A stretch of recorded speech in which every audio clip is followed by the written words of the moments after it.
YouTube? Today you might think might just be another Frostblades video, but boy are you gonna be in for a treat. Because even though it seems like I might have Frostblades in my tooltip, I will actually be showcasing what it's like to play with a 12-link sword with Flicker Strike instead. Now the reason this all came about was I was happily playing along, and then someone asked to trade me a new item that they had made, and this was not actually the version they had made. I think the version had, I'm not really sure. I think it had melee splash and socketed movement skills cost no mana. But basically, they recrafted it, and I think they ended up with this. They got increased crit strikes, multi strike, elemental damage of attacks, more attack damage, ruthless, and socketed skills cost no movement skills cost no mana. So you might be wondering, what is this for? Why does it matter if your whirling blades have mana or not? And the answer to that is that Flicker Strike does not use mana if you have this mod, because Flicker Strike is considered a movement skill.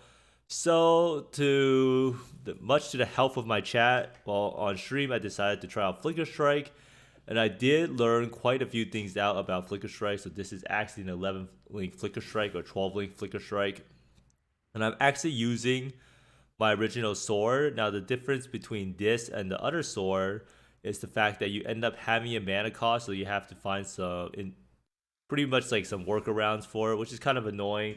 Now, if I had the choice, I would probably use the sword full time if I was going to be playing Flicker Strike. The sword is actually just insane. Not having to worry about mana cost makes the build feel a lot better. So if you actually do decide to play Flicker Strike after seeing this video, I highly recommend picking up the sword. Now, on the topic of Flicker Strike, you could probably play this as a raider if you really wanted to get the +1 frenzy and to get the 20% chance to gain a frenzy charge on hitting a unique monster. Although I still believe that Berserker will do more damage, I guess Raider is actually kind of good for playing Flicker Strike, right? Because of the Flicker Strike generation. So basically, I'm gonna go over all the changes I made to the build to try out Flicker Strike, and then I'm going to showcase a lot of footage. You'll see some bloopers, especially of me trying to craft an aspect of the cat ring. Let me tell you, when you don't have any ways to generate flicker frenzy charges at the start, single target goes badly, and you can see me actually suffer an unfortunate end to Pharaoh's, or whatever the beast is called. But anyhow, let's get straight into what I did for the build. So you might think Flicker Strike is pretty plug and play, but the sword, I pretty much had to put in Flicker Strike as the link, and I'm still using Trinity. I'm still using Awaken added cold damage. And the main gem we ended up swapping out was Elemental Penetration, because this gem is actually by far the lowest damage out of all of the gem links. So Divergent Melee Splash, Divergent Inspiration, and Awaken added lightning damage. Now before we had Awaken, or not, Anomalous Inspiration, which made it give us crit chance. Now Divergent Inspiration's quality is actually 10% reduced mana cost. So in the Squire, it actually gives us 48% reduced mana cost, because Squire actually gives plus 8% the quality of socketed support gems. Now this is actually very, very important because of one thing I found out while playing Flicker Strike, and it is that Divergent Melee Splash is actually just a broken support gem. Now Divergent Melee Splash at 20 quality gives you 1% less damage to surrounding targets. So this goes from 40% less damage to 1% less damage. Now, if you put this in the Squire, it actually becomes 15% more damage to surrounding targets. Now, this is actually just insane, meaning when the mob has other mobs around it, it will actually get 115% more damage multiplier. And this also applies if you put down a Hydra Spear and you hit both the Hydra Spear and the mob. So this one support gem in the Squire is 115%. I think it goes to 120% with a 2023 Divergent Melee Splash. And I was actually completely shocked that this interaction existed. This interaction alone will fix the single target on Frostblades, and that will be the subject of tomorrow's video. Because I actually tried out some kills of Maven on Frostblades, and it was actually legitimately 200 mil DPS, and it was that fast. So Marilyn's Fallacy, I bought this one for like 8x. I think it's really impossible to beat Marilyn's Fallacy with additional curse, because I guess with the sword, you don't have that much crit multi.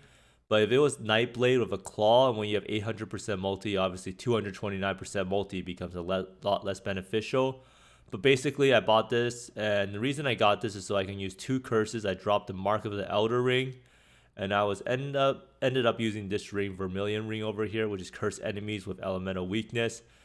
And I bought this for like 3x, I think, or 5x. Basically, I crafted on Dex and Int, unfortunately, because that's all I could afford. So basically, you can see the mana cost is 43. Ideally, I think I would have wanted to craft on another reduced mana cost so that it would go down to 36 mana. But you can see all these things I'm doing would not even be an issue if I had the other sword. But I guess I just wanted more damage for the sake of doing more damage. Now the chest piece is kind of a interesting swap, right? So theoretically, you could play with Brass Dome for all content in Simulacrum. Like you will never really run out of frenzy charges, even at 5 frenzy charges. But if you wanted to do bossing, you'll probably need to swap on the Pharaoh's Fur. Now, the reason we swap on the Pharaoh's Fur is because this allows us to use this one ring. So I swapped out Elemental Weakness and used this one instead, this LA Weakness ring. So this LA Weakness ring with the less duration in the gem link makes it so that when we cast Aspect of the Cat, it immediately gives us max frenzy charges. So at this point, you probably want to stack some extra frenzy charges. You can probably get a +1 frenzy charge ring or something and get more frenzy charge on the tree. Another thing that potentially could happen is you could get a Strangle Drift or whatever it's called and try to annoy frenzy charges on it. But I found that frenzy charge did not really scale the build that well in Path of Building. I'm not really sure why. I guess it's just because we're not playing Forbidden Shaco with Ice Bite and we're not really a raider.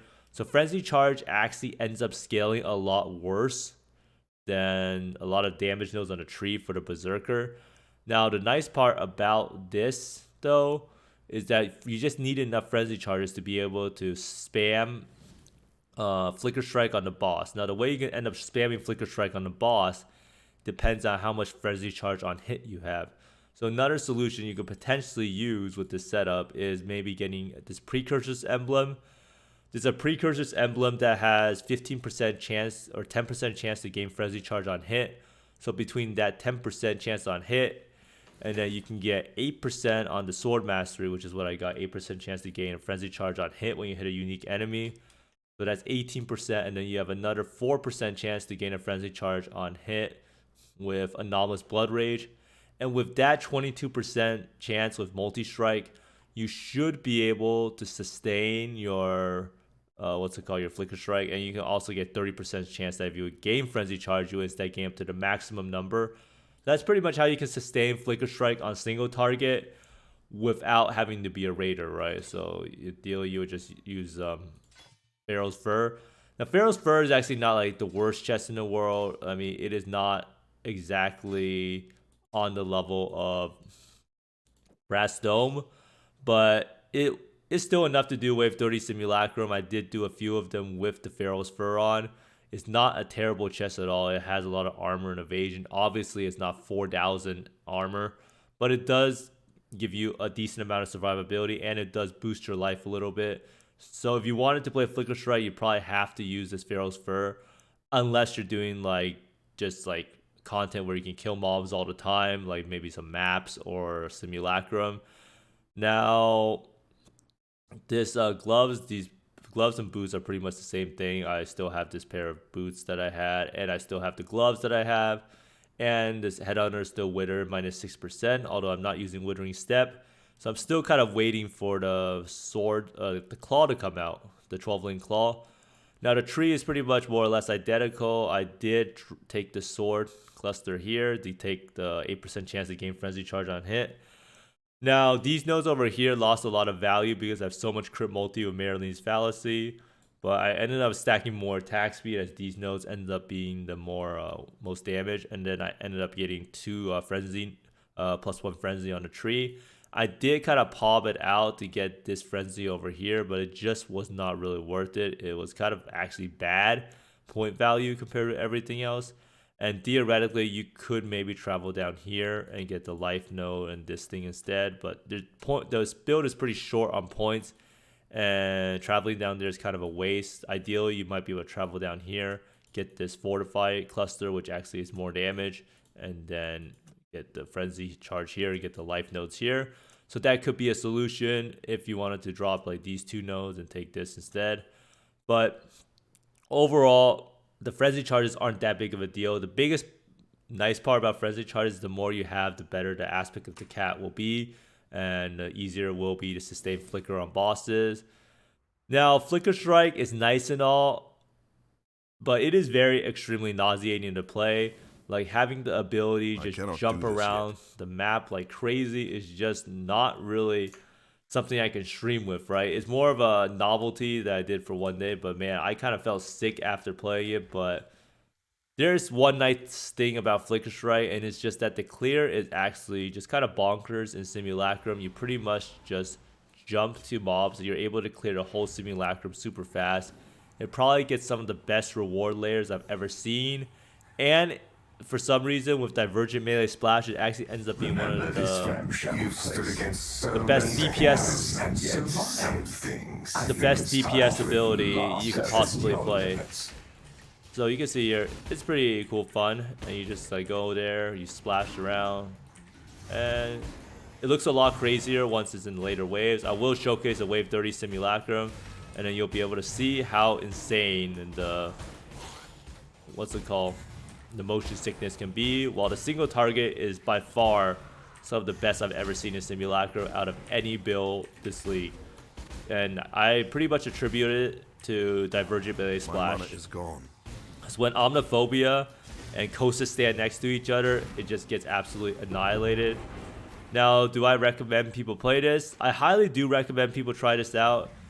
If you do play, if you do plan on doing a lot of Simulacrums, I do believe out of all of the strike skills, if you can stomach the nausea and the motion sickness, Flicker Strike is probably the best clearing, and it's very chill because you can just hold down the button and you can focus on your rage or whatever, and it's just a very relaxing gameplay as long as you're not looking at the screen, and that's about it.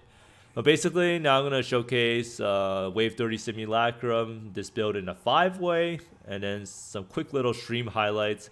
I've been able to edit the VODs now, or I've been trying to reroute the audio so it doesn't have any more DMCA music. So I'm going to try to include some more stream highlights because I think people would kind of enjoy that. So let's see how the Wave 30 Simulacrum goes. I'm on my own, broken alone. I feel the rain crashing down. Oh shit. No! Oh my. But you don't care, you're unaware. Keep moving like the scars aren't even there. It's in the air like a blazing flare. Just stare 'cause the flames will burn us. I thought you were the one for me. That's why I gave you everything. Eye cancer. This does look fun, right? It's also fun to watch. Kiss your head when you cried for me. Hold your hand while the pain was over. Keep you warm by the roaring sea. You meant the world to me.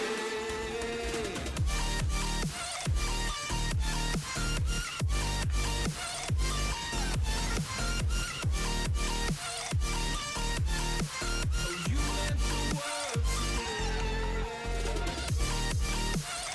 me. I mean, honestly, just fucked up the rotation last time. I cannot do this yet.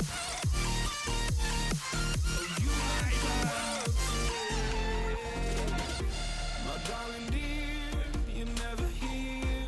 When I'm in pain, you hide and disappear. Like shadows in the atmosphere, charting the My mana is gone. I prayed for you and kept you near. The big problem is it just flickers around too much and goes to like some random place. I can't control the multi-strike.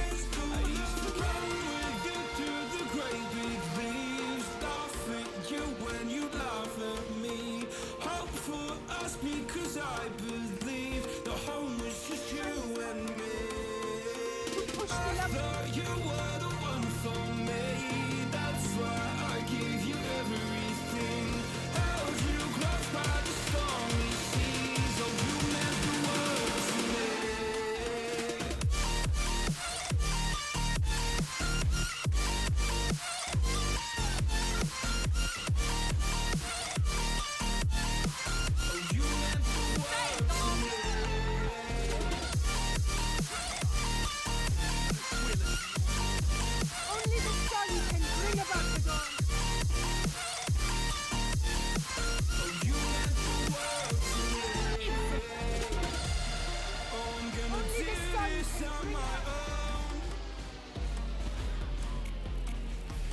pointing, blaming you, you did not know. Oh, I thought you were the one for me. That's why I give you everything. Held you close by the stormy seas. Oh, you meant the world to me.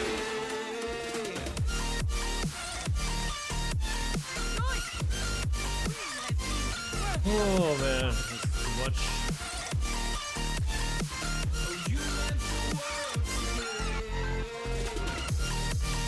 It's out of control. It doesn't go.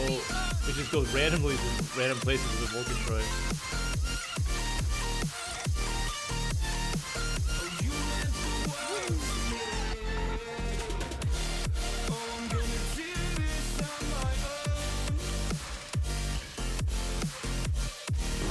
It's not terrible, but it's just not that great. Anyhow, I hope everyone enjoyed the Flicker Strike action and you were able to make it through in one piece without throwing up. Honestly, felt kind of sick by the end of yesterday's stream. Now, the sword is really insane. If you were gonna play Flicker Strike, I highly recommend mirroring this because if you think about it, a mirror plus this and the Squire is not really that much more than a Mage Blood, and this item will give you a lot more fun than Mage Blood. There's so many different options you can choose for. So if I had to choose between a Mage Blood or mirroring a 12-lane claw or sword or whatever, I would definitely choose a sword or claw because it will give you a lot more enjoyment. Mage Blood is extremely busted for leveling, and it's a very, very good leveling unique. I cannot put do it at this that. yet. But TLDR, Flicker Strike, highly underrated in my eyes, but the nausea-inducing gameplay is not for everyone.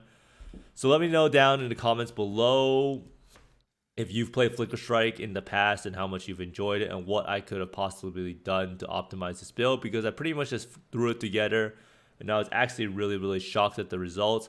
But the number one takeaway, and I will mention it in tomorrow's video, is the skill gem is overpowered for fixing single target of strike skills if you put it in the Squire. But thanks for watching, everyone. I hope you find more mirrors, exalts, mage bloods, and mirrored swords than me, and see you next time. Bye.